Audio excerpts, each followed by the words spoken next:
L'Apocalypse de Jean annonce-t-il les événements de la fin des temps? Simplement la fin du monde?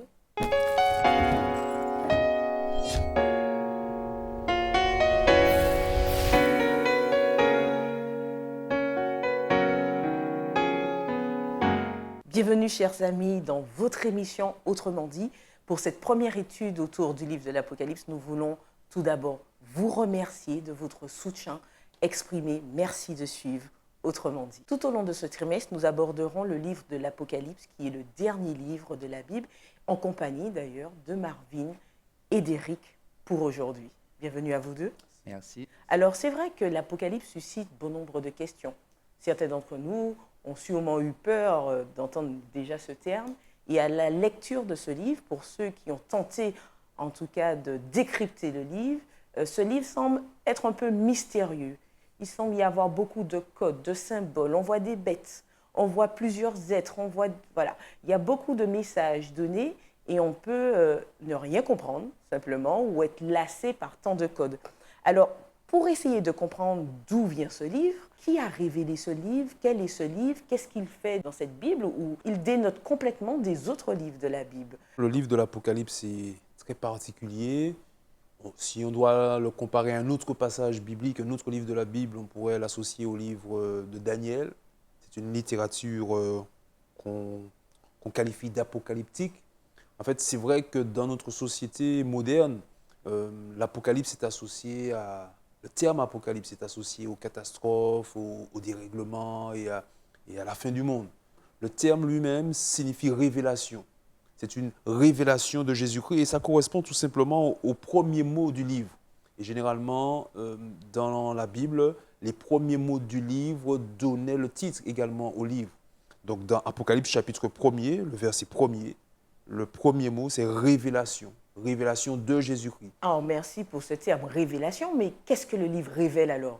Quand nous lisons Apocalypse 1er, verset 1er, révélation de Jésus-Christ. Donc le livre de l'Apocalypse parle de Jésus-Christ. J'aimerais quand même revenir sur ce que tu disais au départ, sur l'appréhension qu'on peut avoir à étudier, à lire déjà le livre de l'Apocalypse et à l'étudier.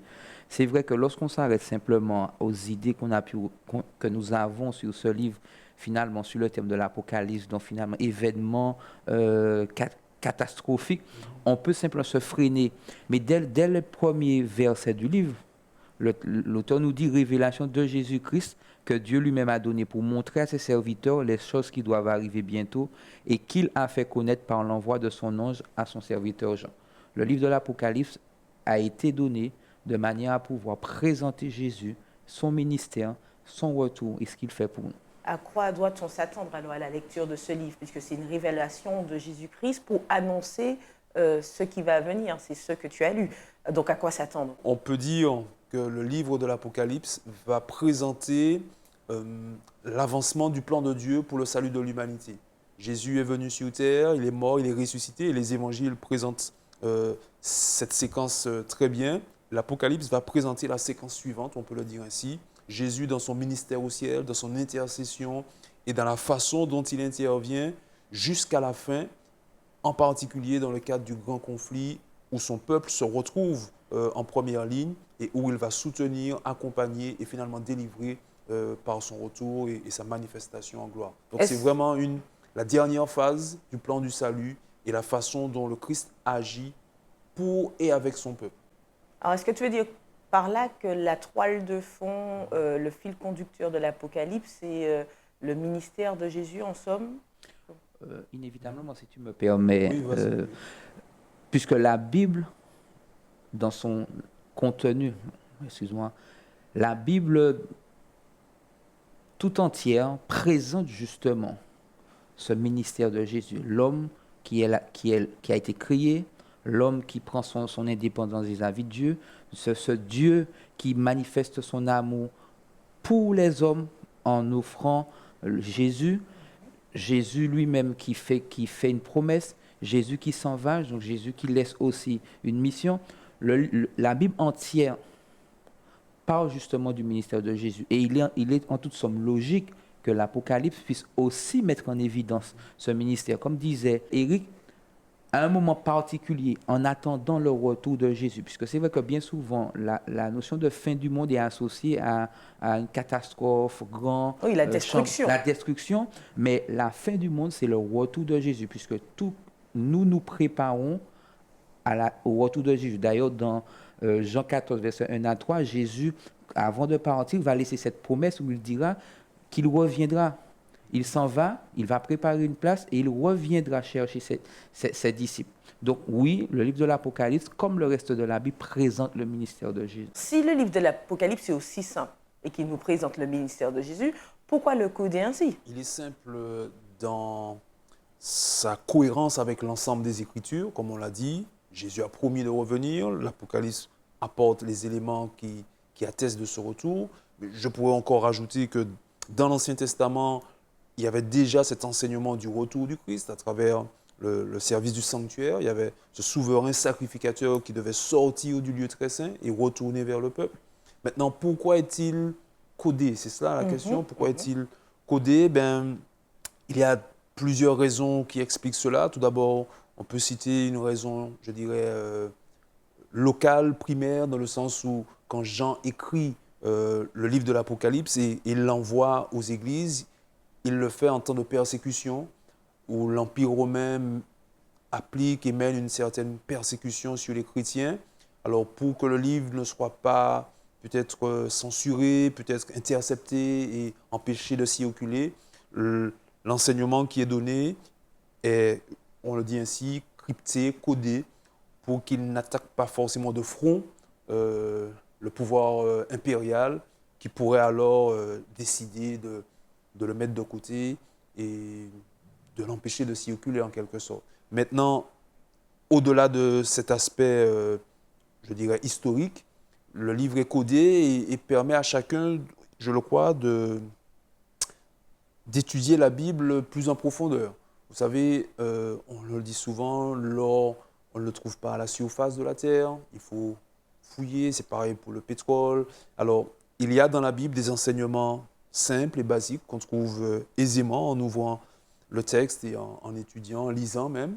Et puis d'autres enseignements pour lesquels, ben oui, il faut s'exercer, s'appliquer, faire des efforts de compréhension. Et cela stimule également notre intelligence, notre compréhension de la volonté de Dieu. Il y a certainement là un chemin de progrès pour chacun. Ce qui est bien dans ce que tu dis, c'est que tu donnes un peu le contexte dans lequel l'Apocalypse a été écrit. Alors, c'est vrai que tu parles du contexte historique, oui. Certes, mais qui l'a écrit et dans quelles conditions, justement, face à ce contexte? Le livre de l'Apocalypse, d'ailleurs, le récit a été donné par Jean. Jean était sur l'île de Patmos, donc une île qui était réservée aux prisonniers politiques.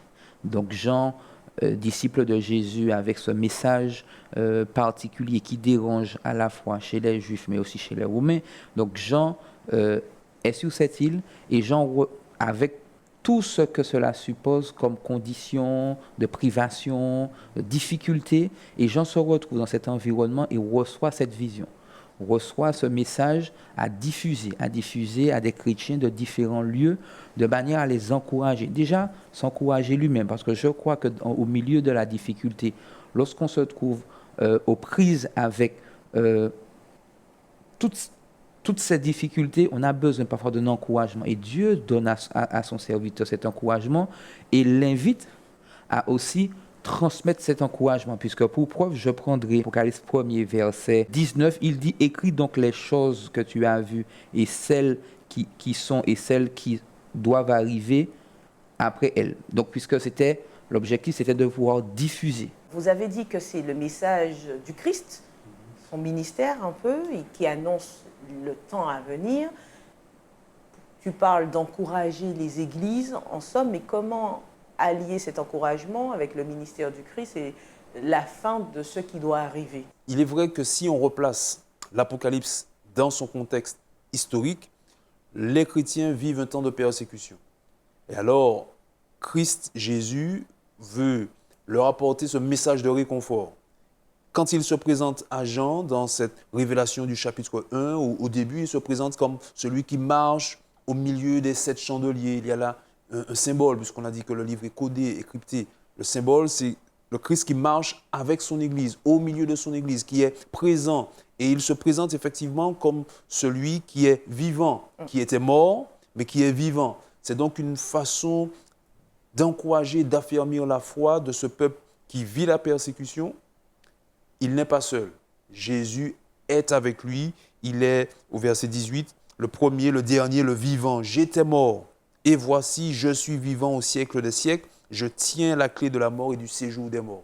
Alors, si on a affaire à un tel Dieu, alors on peut effectivement avancer avec confiance. Et ce message qui était certainement réconfortant pour les chrétiens du premier siècle, on comprend qu'il est tout à fait pertinent pour nous aussi.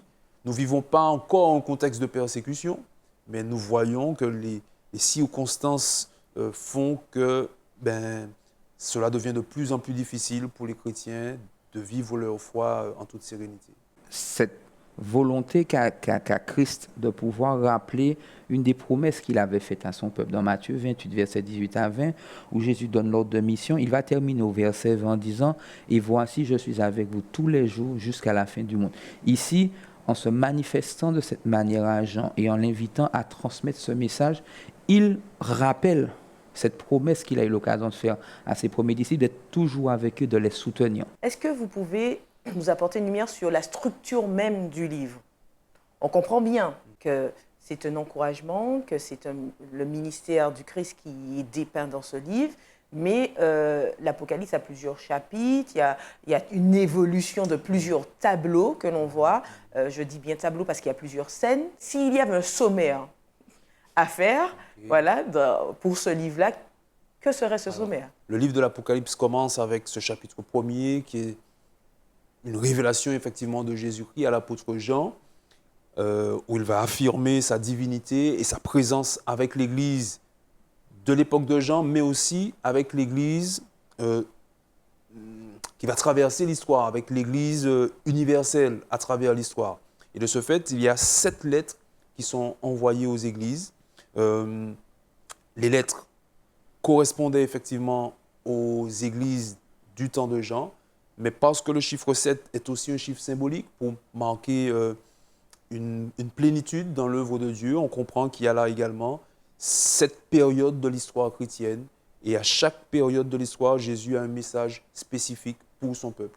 Donc on a cette première séquence. On a ensuite une séquence au chapitre 4 et 5 où on a une scène d'adoration au ciel, où on voit Dieu le Père qui est adoré, mais Dieu le Fils également qui reçoit l'adoration avec l'Esprit de Dieu présent. Et puis on a ensuite la séquence des 7 sceaux, des 7 trompettes. Tout ça, ce sont des séquences qui montrent comment dans l'histoire du christianisme, dans l'histoire de la chrétienté, le Christ est présent avec son peuple, malgré les difficultés, parce que l'histoire qui est présentée n'est pas toute plate, elle n'est pas rose, elle est parsemée d'embûches avec des difficultés, des trahisons, des luttes internes, des difficultés. Mais à chaque fois, dans chacune de ces phases, on voit la présence du Christ avec son peuple, qui soutient, qui dirige, de telle sorte que l'Église ne part jamais à la dérive et qu'elle garde le cap avec son Seigneur. Donc ça, c'est la séquence des 7, on va dire ainsi. Et puis à partir du chapitre 12, 13 et 14, c'est le cœur du livre. On a vraiment une présentation, je dirais, détaillée du grand conflit entre le Christ et Satan, entre le peuple de Dieu et les forces du mal. Toute cette séquence-là aboutit au retour du Christ, à la fin du chapitre 14, son retour en gloire. Et puis là, on pourra présenter peut-être la dernière séquence à partir du chapitre 15. C'est vraiment les événements de la fin. Ceux qui, nous le croyons, arriveront, sont déjà en marche et iront crescendo pour aboutir au retour du Christ, au millénium et à la nouvelle terre au chapitre 21 et 22. Donc c'est un peu comme cela, on peut grossièrement présenter ainsi la séquence des 7 pour parler de l'histoire de l'Église, le chapitre 12, 13 et 14, le cœur avec le grand conflit, et puis les événements de la fin à partir du chapitre 15. Dit comme ça, on comprend l'Apocalypse, on a même envie de lire ce livre, puisque ça a l'air très limpide. Mais pourtant, il y a beaucoup de codes. Alors comment une personne qui n'a jamais ouvert ce livre, qui entend cette émission, qui souhaiterait en savoir plus, comment elle peut commencer à lire en essayant de comprendre un peu toute la symbolique? Est-ce que vous avez des pistes pour nous aider à décoder ce livre? Je crois qu'avant de chercher à entrer dans les codes, il faut partir du départ et pouvoir faire le lien entre ce livre et les autres livres de la Bible. Si le lien n'est pas fait, on risque de se perdre et on risque de ne pas forcément comprendre. Tu disais que quand les choses sont expliquées, ça semble si facile d'entrer dans le livre. Mais c'est ça justement.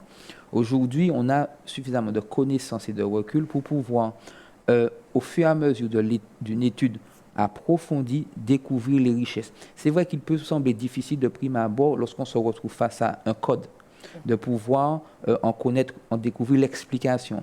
Mais il y a aujourd'hui des auteurs qui ont travaillé sur le livre de l'Apocalypse, donc qui sont en mesure d'apporter des éléments de compréhension. Il y a aussi les autres fidèles de la communauté qui ont aujourd'hui une compréhension de ce livre, des codes, donc qui peuvent aussi nous accompagner dans cette démarche. Maintenant, c'est vrai qu'il ne faut jamais rester dans son coin et vouloir tout découvrir par soi. Il y a ce qu'on peut découvrir au travers de son étude personnelle, et puis il y a ce que peut apporter la communauté lors des échanges, lors des présentations, parce que parfois il faut aussi pouvoir prendre le temps d'assister à des présentations. J'avoue que ce n'est pas toujours évident, parce que lorsqu'on a une compréhension superficielle du livre, quand on entend parler, rencontre autour de l'Apocalypse et du livre de Daniel, on peut ne pas avoir envie d'aller, mais justement ce sont ces moments qui doivent être utilisés pour pouvoir mieux comprendre. Il y a quelques prérequis, effectivement, pour comprendre le livre de l'Apocalypse. Le premier, je dirais que c'est un prérequis de foi. C'est par la foi qu'il nous faut nous approcher du texte biblique et par l'Esprit de Dieu, demander au Seigneur la claire vision et la claire compréhension. Ça, c'est un point fondamental. Ensuite, il faut effectivement être familier avec le langage biblique, avec celui de l'Ancien Testament. Et puis, je dirais que la première lecture, si on veut faire une première lecture du livre de l'Apocalypse, il faudrait déjà lire l'ensemble du livre dans un premier jet comme cela, et ensuite faire une deuxième lecture où là, on pourrait s'arrêter sur les points, s'arrêter sur les codes et essayer de les comprendre. Et comme Marvin l'a dit, Dieu équipe son Église de différents dons pour l'utilité commune. Tous ne reçoivent pas tous les dons, et c'est effectivement dans l'ensemble qu'il y a la possibilité de voir émerger une compréhension, je dirais, acceptable, fidèle à la volonté de Dieu. Donc, alors, pas seul dans son coin, mais par rapport à plus en ce que vous dites, alors, il y a peut-être ceux qui sont aussi dans cette démarche, qui ont déjà essayé de lire l'Apocalypse et de suivre ce que vous êtes en train de dire, de faire le parallèle avec d'autres ouvrages de la Bible. On peut être confronté à plusieurs interprétations de l'Apocalypse, parce qu'il y en a. Alors, comment savoir quelle interprétation est la plus juste, ou comment se dépatouiller dans cela? Alors, bon, il est vrai que, comme vous le dites, il y a plusieurs interprétations, mais j'insiste en disant que par l'Esprit de Dieu, c'est le meilleur guide que nous ayons pour pouvoir comprendre le livre de l'Apocalypse. Et l'Esprit de Dieu, je le crois, est en mesure d'imprimer dans notre conscience, dans notre intelligence, l'assurance que nous sommes sur une voie juste ou une voie erronée. Ensuite, donc il faut être prudent en fait. Il faut être prudent, il faut avancer avec prudence. On n'a, je le crois, jamais fini d'apprendre, jamais fini de progresser. Même les plus grands docteurs qui passent leur temps dans le livre, ils doivent encore apprendre et progresser. On n'a jamais fini d'apprendre et de progresser là-dessus. Avancer avec prudence, et puis nous croyons que la Bible ne se contredit pas. Quand on découvre une interprétation, quand on pense avoir trouvé une interprétation juste, il faut la confronter à l'ensemble de l'enseignement biblique et voir si ça reste cohérent. Si ce n'est plus cohérent, alors il faut s'interroger. Est-ce que nous avons mal compris? Re-questionner notre interprétation, l'éprouver à nouveau. Donc, à chaque fois qu'on trouve un point sur lequel on pense savoir trouver juste, confronter avec l'ensemble de l'enseignement biblique, et à partir de là, voir si c'est cohérent. Je prends un exemple. Dans certaines interprétations, on parle du chapitre 4 d'un enlèvement secret que Jean aurait vécu par rapport au fait qu'il monte au ciel. Mais quand on confronte cela à l'enseignement général de la Bible, on voit que non, Il n'y a pas d'enlèvement secret pour le peuple de Dieu. C'est donc que si on arrive à cette conclusion, elle est certainement erronée puisqu'elle vient contredire ce qui est dit auparavant. À partir de là, je reviens dans mon texte, je l'éprouve à nouveau, je réfléchis à nouveau, j'emprunte d'autres chemins d'interprétation et de réflexion pour corriger ce qui a été déduit, alors que ailleurs dans la Bible, non, ce n'est pas un chemin qui est présenté. C'est ainsi, je pense, qu'on peut avancer prudemment, mais sûrement, sans se tromper. En abordant aussi cet ouvrage, comment il peut être une source d'encouragement, puisqu'il est question quand même de fin, jusqu'à la venue du royaume de Dieu, dans l'exposé que vous avez fait, le sommaire que vous avez donné tous les deux en tout cas. Comment ce livre peut être un encouragement? Puisque le livre se termine par la victoire de Christ et de tous ceux qui ont choisi de marcher avec lui. Ah, pour ceux qui sont sauvés, Marvin. Oui, mais justement, parce que l'objectif du livre, c'est de pouvoir encourager chacun à se positionner et encourager ceux qui se sont positionnés à se maintenir, à persévérer dans leur engagement. Donc, penses-tu que le livre nous aide à nous préparer? Oui, puisque le livre nous ouvre les yeux sur des choses qui se passent et des choses qui vont arriver. Inévitablement, lorsqu'on est face à des événements qui ont été annoncés, dont nous sommes habitués, on est mieux préparé. Un événement soudain est plus déstabilisant qu'un événement que nous savons qui allait arriver, on ne sait pas quand, mais le peuple de Dieu se prépare parce que le peuple de Dieu sait qu'à un moment donné de l'histoire, ça va se produire. Maintenant, lorsque je connais la fin de l'histoire, en sachant que c'est une victoire éclatante de Christ, alors oui, je peux être encouragé en dépit des difficultés que je peux rencontrer aujourd'hui, tout comme les premiers chrétiens rencontraient des difficultés. Parce que si finalement je suis en pleine période trouble et puis je ne vois aucune lumière pointée, j'aurais peut-être tendance à abandonner. Mais quand je garde en mémoire, quand je garde le point de mire qui est le retour de Christ avec tout ce qu'il offre à ceux qui l'ont accepté et qui aujourd'hui marchent avec lui, alors je suis encouragé. J'entends ce qui est dit. Mais si je prends Apocalypse 1, verset 3, qui dit que le moment fixé pour l'accomplissement de ces événements est proche, si on voit le nombre d'années, j'allais dire années-lumière, mais d'années simplement que la Bible a été rédigée, nous sommes à plus de 2000 ans après Jésus-Christ, je ne perçois pas la notion de proche. Proximité. Voilà. Jésus revient bientôt. C'est ça. Alors, le bientôt semble durer d'une manière indéfinie. Alors oui, effectivement, il faut, je le crois, d'une façon générale, quand on lit l'Apocalypse, parce que le livre est dans un contexte symbolique, parce qu'il est rempli, on l'a dit, de codes, alors il ne faut pas appliquer une compréhension littérale aux différents éléments qui sont présentés. La proximité du retour du Christ, il faut, je le crois, le comprendre comme une invitation pour chaque individu à se tenir, à se préparer, on l'a dit, s'ils ne le sont pas encore, mais à se tenir prêt chaque jour. Parce que chaque jour, oui, est une opportunité pour le chrétien de marcher avec le Seigneur, de se tenir prêt. Si toutefois il décède, il faut qu'il se tienne prêt chaque jour. Alors effectivement, les événements sont proches, dit le verset 3. Il y a quand même une certaine réalité à ça, puisque dès le 1er siècle, ce que Jésus a annoncé va se réaliser. D'accord? Ça, c'était l'application, je dirais, immédiate. Et ensuite, dans l'histoire, à travers les siècles, les événements sont venus les uns après les autres. Donc, un premier sens littéral qui n'est pas absolu, mais qui invite chacun à se tenir prêt chaque jour avec son Seigneur. Cette première étude de la semaine est une introduction au livre de l'Apocalypse pour un peu cerner cet ouvrage dans la Bible, mais également dans son contexte. S'il fallait retenir quelque chose sur cette approche biblique du livre, ce serait quoi? Ce serait qu'aujourd'hui, il ne faut pas avoir peur d'entrer dans l'étude de ce livre et que dès le premier verset, le ton est donné. Il ne s'agit pas simplement d'un livre parlant d'événements surnaturels, d'événements mystérieux, mais d'un livre qui révèle Christ, son ministère, son intercession et son retour. et que nous devrions prendre plaisir, nous qui attendons ce retour, à étudier ce livre et à en comprendre le sens le plus juste pour notre marche chrétienne. Je voudrais aussi ajouter ce qui est dit au verset 3, c'est-à-dire au tout début du livre. Heureux celui qui lit et ceux qui entendent les paroles de la prophétie.